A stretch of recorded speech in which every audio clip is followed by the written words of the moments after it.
Good morning. মোৰ অন্য এটি ভিডিঅ'লৈ আপোনালোকক স্বাগতম। আজি এফালে যাবলৈ ওলাইছোঁ নগাঁৱলৈ। ৰাতিপুৱাই উঠিলোঁ। ৰাতিপুৱাই উঠা নাই বাৰু, 8টা 8:30 বাজিল।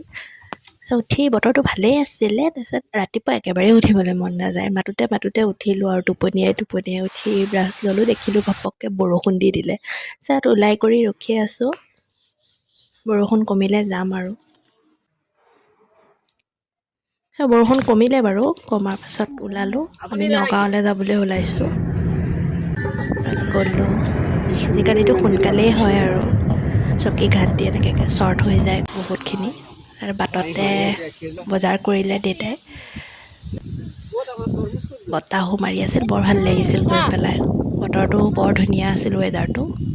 তাৰপিছত তৰমুজ খালোঁ। মোৰ বহুত ফেভৰেট হয় আৰু বহুত ভাল পাওঁ খাই। তাৰপিছত ৰখি কৰি মোৰ ওচৰৰ খুৰী এজনী আৰু ভণ্টি এজনীও আহিছিলে। মাহীহঁতৰ ঘৰলৈ ফুৰিবলৈ আহিলোঁ। তাৰপিছত পালোঁহি মাহীহঁতৰ ঘৰ।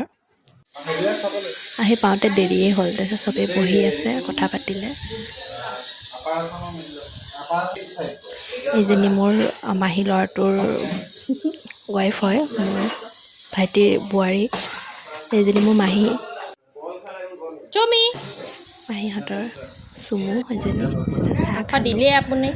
চাহ খাই কৰি আহিলোঁ আৰু বতৰটো তেজপুৰত বহুত বেয়া আছিল।